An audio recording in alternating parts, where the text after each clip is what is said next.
Welcome to Creative Courage Chats, a search for a new understanding of creativity and problem solving. I'm Alex Raffi. No, okay. Welcome back to another Creative Courage Chats. Unfortunately, we had a nice little chat prior to this, and I forgot to hit record, so we're back to do it again. Again, I apologize. I have to be transparent in this thing. I think that's a very important thing. But today I'm talking to Lisa Dowling. She's a poet, writer, professor, editor, and she's a friend of mine. And so she's obviously clearly very patient with me, willing to repeat herself today. So why don't you, Lisa, let's go ahead and jump in, and you go ahead and introduce yourself one more time for me, please. One more time from the top. Better this time. So yes, I'm Lisa Dowling. I'm a poet and a writer and an editor and a professor, all those things that you said. Gardener, I forgot that one last time, so we'll add that one in. Photographer, woman, jack of all trades, good at maybe two. You have a lot of talents. And you have that beautiful office that's there in your backyard, in your garden area. I've been there. It's something to envy. I think you have one of the most beautiful offices. I think I told you this when I started. I've ever seen, just because it's so surrounded by so much beautiful stuff there, and you have these big windows and everything. Windows. And we were joking. I got onto my garden with the bulbs that I maybe smuggled over from another country a couple 20 years ago, and now I don't smuggle. I carried them.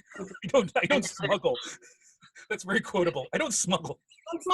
I carry things. I transport. No. I always get in trouble. Tom, when we go through TSA, Tom's like, "You don't really have anything, do you? Come on, this time, can we just walk through?" Yeah. No, yeah, the garden's full of beautiful orange flowers and looking good summertime. Yes. So we're gonna go ahead and jump into talking about poetry, and what I wanted to do is talk about how I believe, in my view, that poetry is about truth, is about our reaching into and understanding like a universal truth, that if people that don't like poetry or don't know that it's great or think of it as kind of like nerdy artwork, it can actually if they decide to dive in a little bit, I think they'll find some larger connections with the world and with themselves through the poems, because there's a lot of honesty in there that a lot of people can enjoy. And I wanted you to kind of elaborate on that a little bit, on your thoughts. Yeah, I think that poetry definitely does have a deeper truth, some of it. I think that this is interesting because I got into this conversation with a poetry group I was speaking with, and they were reading the poems in the New Yorker, and they were like, "Oh, this is the pinnacle of poetry. This is the top of the top, and I'm going to find some deep truth in here." And I looked at them and I was like, "No, that's not really where I would go. This is sort of a highfalutin. I'm going to put this way out there." There's nothing wrong with the New Yorker, by the way. I'm going to interview a cartoonist from the New Yorker in a little bit. So no. I read the New Yorker. I'm a poet, though. Like, I know what I'm looking for. So if the standard person is reading the poems in the New Yorker and going, "This is what poetry is," it's very opaque, in lots of ways. And so I think that there are some deeper truths that you can get to, in particular in hard times. And people have some words sometimes to say in hard times that help you through those truths. One of my best friends who lives in Catalonia, she sent me a Pablo Neruda poem, and she's like, "This is what I feel right now." She couldn't articulate what she was feeling, but this poem and these lines from it, had to do with being still during quarantine. And I think that truth to her at that moment was better than anything she could possibly articulate. But it's hard to find those poems.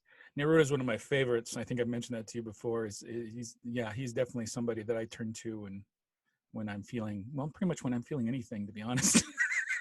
Yeah, I think he spans, you can go from joy to sorrow to pain to, there are some poems that I think, and I'm not really good at this is part of being a good artist, I think, is knowing your shortcomings, and I'm not good at abstractions.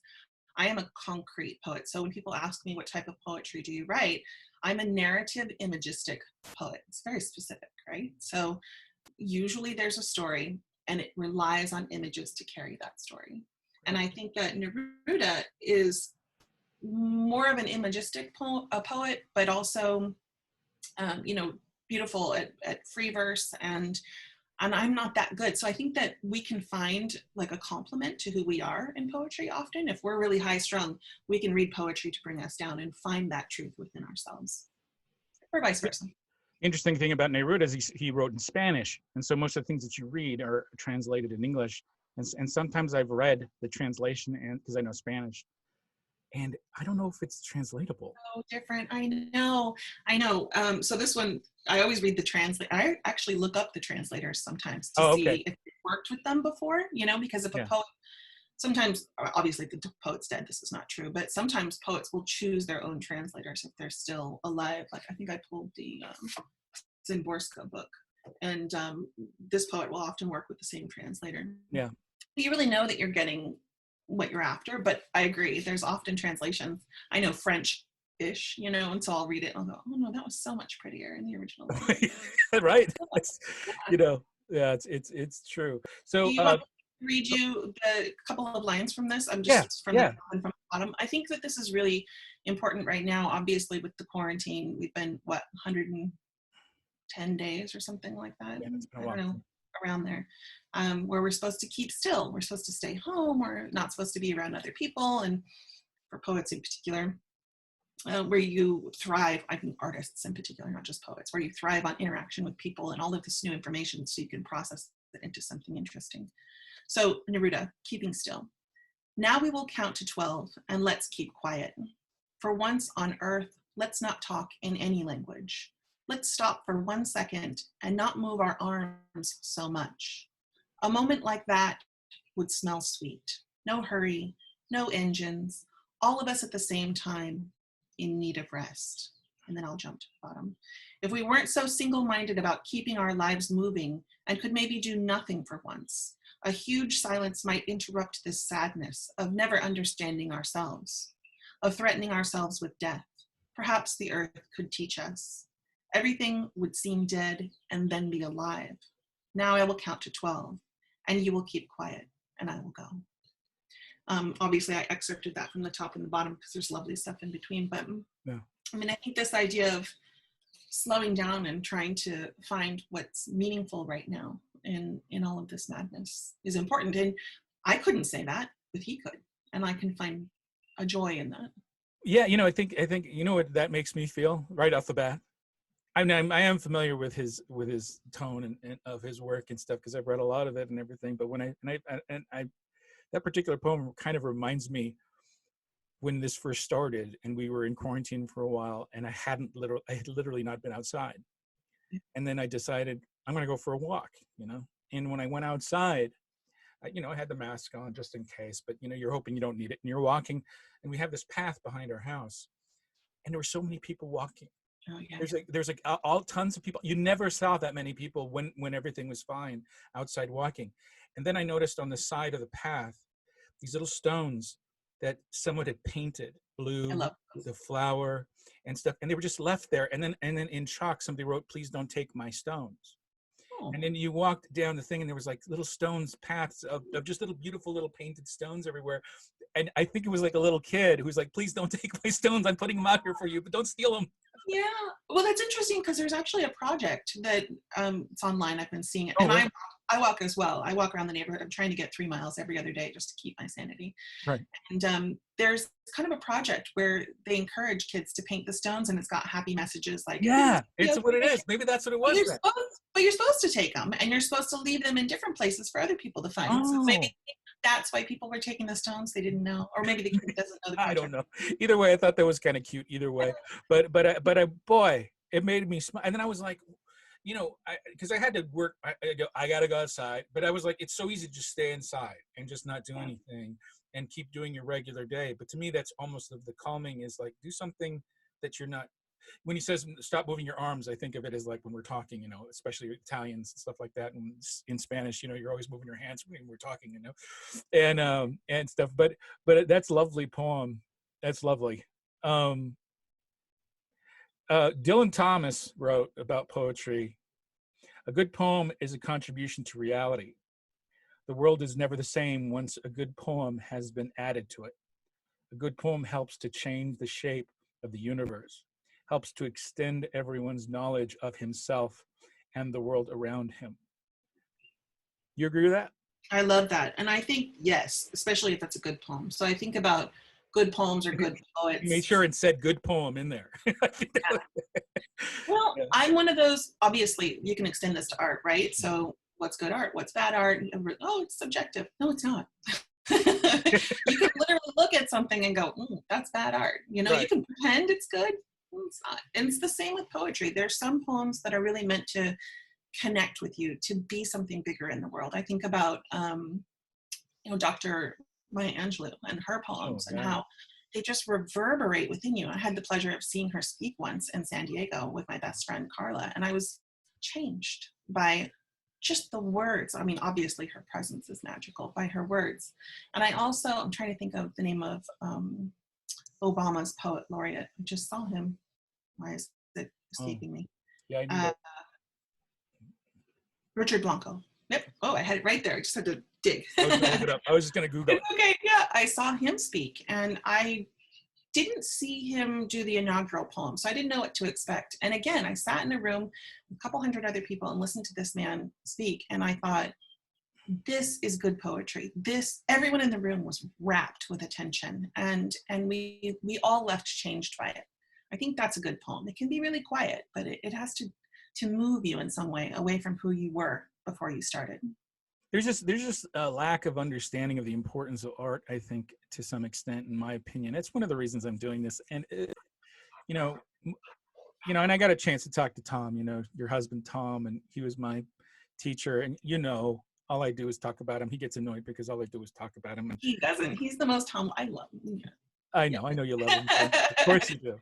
I do too. And I think that he made me love the world more by how he taught and the things that he showed me.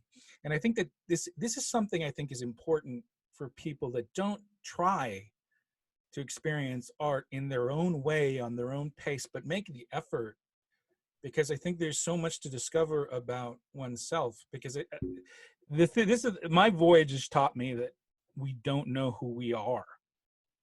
We think we do because it's us, but we really don't really get it.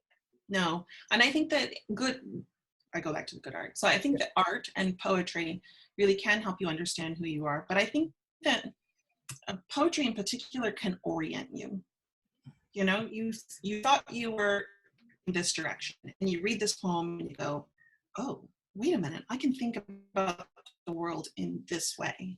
Or you're feeling like you're the only person in the world who's feeling something, and poetry can make you feel like you are part of something again. Right. I'm going to read you a poem. Actually, yes. I pulled up one of my favorite poems. This is not mine. I'm reading everybody but me today. This is Mark Strand. The poem is Keeping Things Whole. It's very short, but it goes to what I'm saying.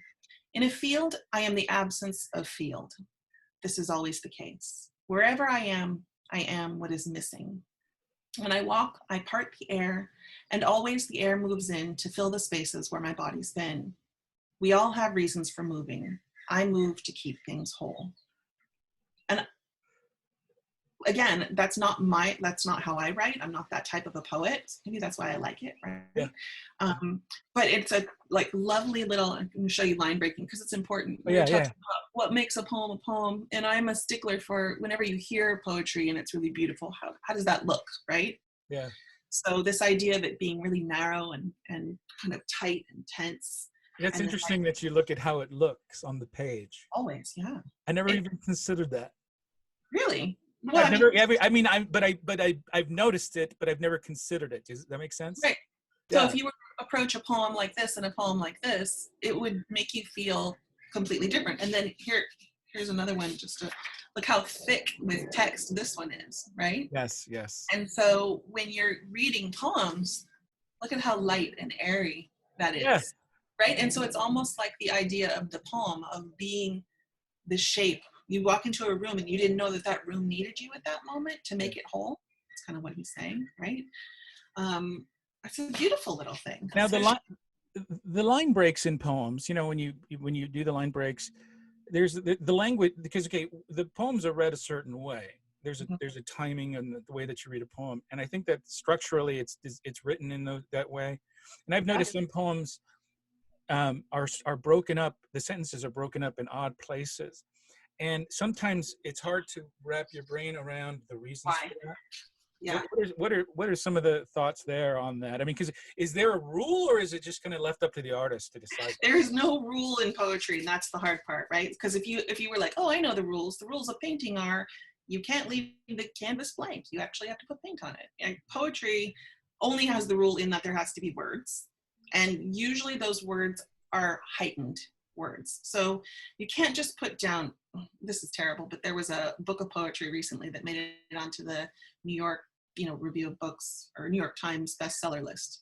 And I picked it up and I read it and I was, this is terrible stuff, right? Because it was just words. It was just sentences broken into shapes. That's not poetry. Poetry is heightened language broken a certain way. Now there's something called a block poem, where it's a whole paragraph and you think, why is this poetry? You should get to the end of it and feel like the top of your head's been pulled off. Yes.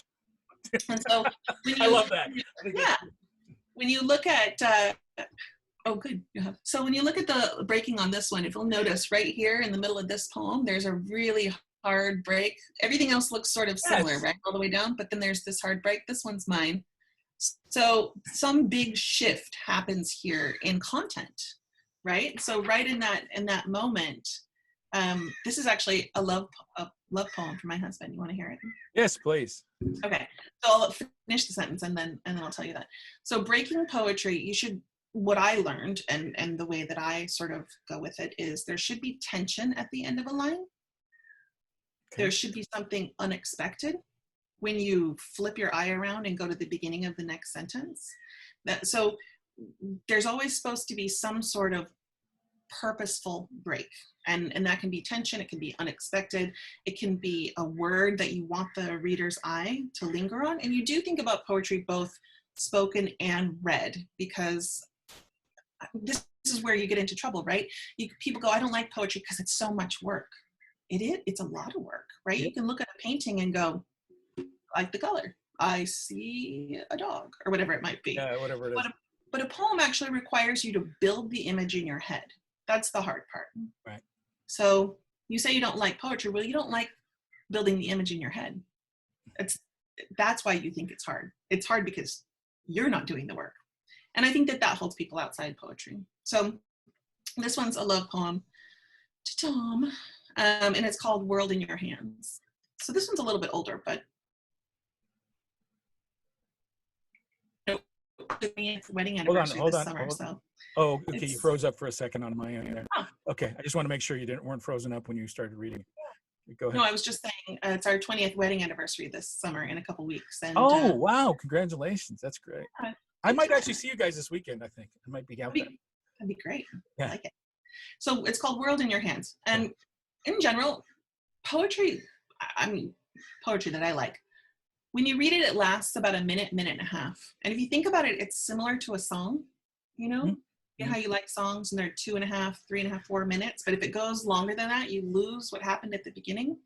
So I tend to like to keep them all on one page, which is really funny, but it's true. So World in Your Hands. Just before you left this morning, I turned my head and fit my cheek into the hollow of your neck, at once breathing in your scent and holding my breath against your departure. It's become a ritual, much like the taking of tea and jam-smeared toast, much like the deliberate robing and disrobing that clothes the shoulders of an ordinary day with purpose. Later, I lean over to tie my shoe and my skin releases the transferred scent, lemons and sweat of pine, the diluted ooze of minerals and earth. My lips taste of the last moment against your skin. Pleasantly sour, lick after lick brings you into me.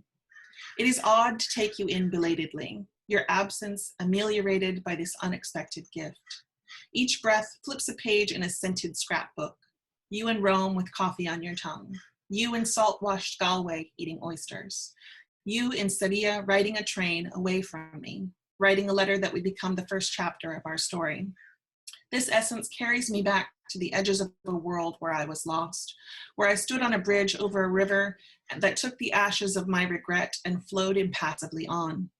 When we climbed that tower to find a tree growing out of the top, I should have known you'd be the one to break the weighted stones of discontent in my chest. I should have guessed that a man who exudes the essence of olives and limes would offer shelter in his open, fragrant hands. That's beautiful. Wow. So That is, that break we were talking about, this one that happens right here. I know it's hard to do on here, but the moment against your skin, pleasantly sour lick after lick brings you into me.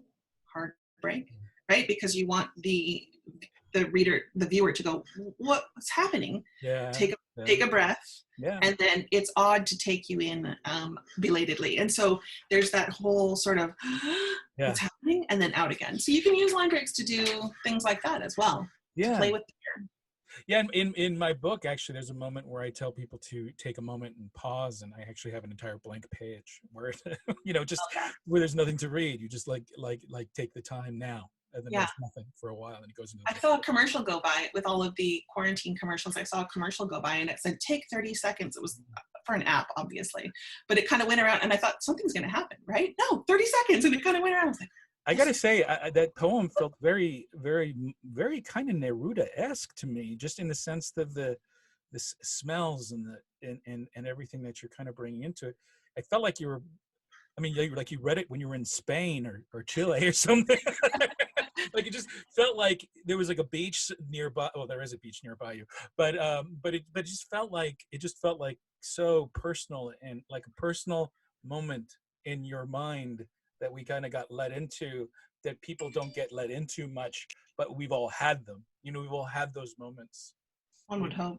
Where you take in something or someone deeply, and you're like, and then you move on with the rest of your day.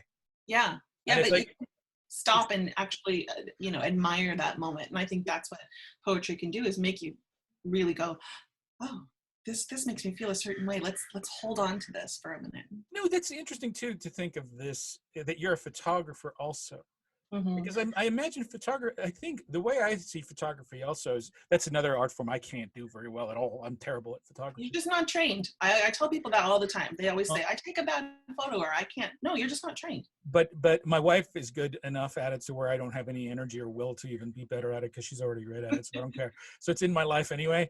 But taking a photo is capturing a moment in time, and nothing will ever be the same at that moment. That is a particular moment specific to itself. And I think sometimes that's what a poem is, right? I mean, maybe it's capturing a moment in the time that's never going to be repeated, but it's like documented, and it's here, it's encapsulated, and here it's absolutely to share with someone else. And I think that's the beauty of it, is because then I could hear that poem, and then I'm hearing your words and your experience, and it's making me think of my words and my experiences, or my experiences and thoughts and memories. And then there's a connection between you and I, whether I knew you or not, or whether you were just words on a page, I would have a connection with the person with those words. I think we do that with music as well. If you think about to live, why do people go to live concerts? Because they want to be in the same room when the magic is happening, right? Because it makes them feel a certain way. And so I think it's the same when you're in front of a poet and they're reading, and you're having to take all that in. It's very visceral, back and forth, out of my body into yours. Yeah. Mm-hmm. There's, because I'm, I think I might have decided already today, now that I talked to you, that I'm writing a book. I'm writing a children's book, and I'm going to share it with you to see if you want to edit it for me. But I'm writing it in free verse, and all of it's in free verse, the whole book, and it's a children's book. And it started off as a children's book, and then I've had people read it say, I don't know if kids are going to get it, because it's about my life, and it's in metaphor. So definitely make it a children's book. I think that we talk down to children. And I agree. That's why I'm keeping it as a children's book. But there's a moment in the book where there's a character in the book. It's a little girl who wears a rabbit mask throughout the entire book. And she describes her view of life as that all life is just a singular thread wrapped around a ball. And the overlapping around a ball, and all the overlapping strings are our connections with each other. So it's all just one life. And then the connection is just where they overlap each other. I love that. And I think that's kind of what I feel sometimes about art. I think it's this connector. It's the one little connector that is deeper than touch, or deeper than just words or whatever. There is an emotional connection between people that kind of extends through everything. Absolutely. And I just think that it's important. I think that it's something that I think that people need to see the value of that, because nothing but good has come from the expression of people to each other, right? In any way, shape, or form. And I think that's right now is kind of what you're. Can I share a poem that inspired me? Yes. This isn't one I wrote, but this is the one that inspired me to write this book. Yes, and then I'm going to share. Yes, got it. Yep. And it's Yeats. Be you still, trembling heart. Remember the wisdom out of the old days, him who trembles before the flame and the flood, and the wind that blows through the starry waves. Let the starry winds and the flame and the flood cover over and hide, for he has no part with the lonely, majestical multitude. I love the M's at the end, majestical multitude. Oh, my best friend's calling. But I love the line, the lonely, majestical multitude.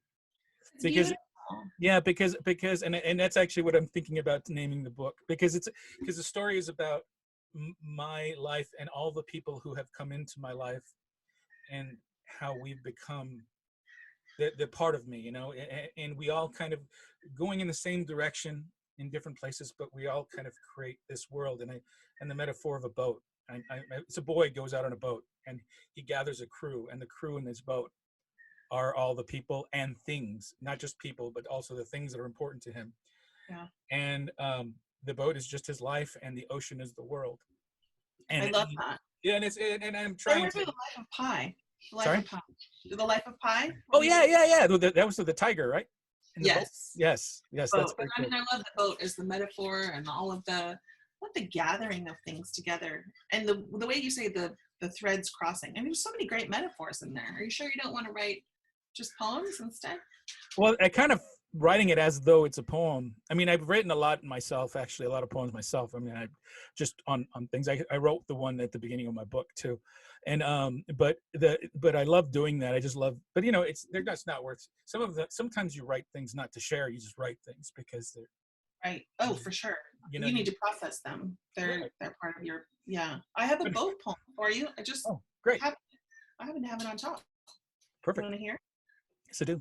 It's funny that I had my phone on silent, actually do not disturb, but apparently my best friend is on my favorites list, and so it will ring through.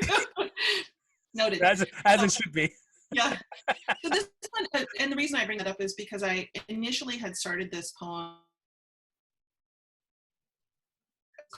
mooring ropes and friends, and mooring ropes, the thing that keeps the boat in the harbor, like anchors you to where you're supposed to be and all of that. So, but then as I was writing it kind of moved away from her and more towards Tom, and then but kind of back again. So anyway, mooring ropes. My heart is a boat with ropes tied tight to your mooring. All night I rise and fall with the swell of the sea under my hull, salt and oxygen dissolving into layers of foam as I rock, open to the bay, the stars, the sky. Without you, I am tossed by tides and tempests, storms often of my own making rattle my shell. But you're more than an anchor sitting in the silt beneath me, more than double assurances of knots and clips, metal loops catching and holding what keeps me still. You are the unmoving point, the fixed coordinate to which I always return after days of drifting on lips of waves in search of meaning. From the start, it was apparent we were incomplete without each other, the complement of entities that once seen together cannot be imagined apart. Think of the cliched hand in glove. Think of the knife without its fork. Think of the goblet without the wine. When you caught and held me all those years ago, as I was spiraling through the darkest waters, I realized you were the lodestar that would finally keep my heart pointed toward home. Oh, yeah, that's great.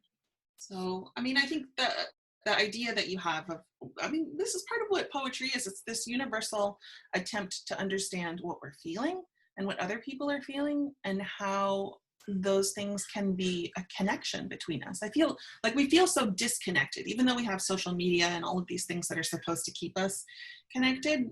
We don't really use them for connection per se, for personal conversations. We post things, right? So it's an abstraction. You're posting it to your friends, however many of those they might be, but to nobody in particular.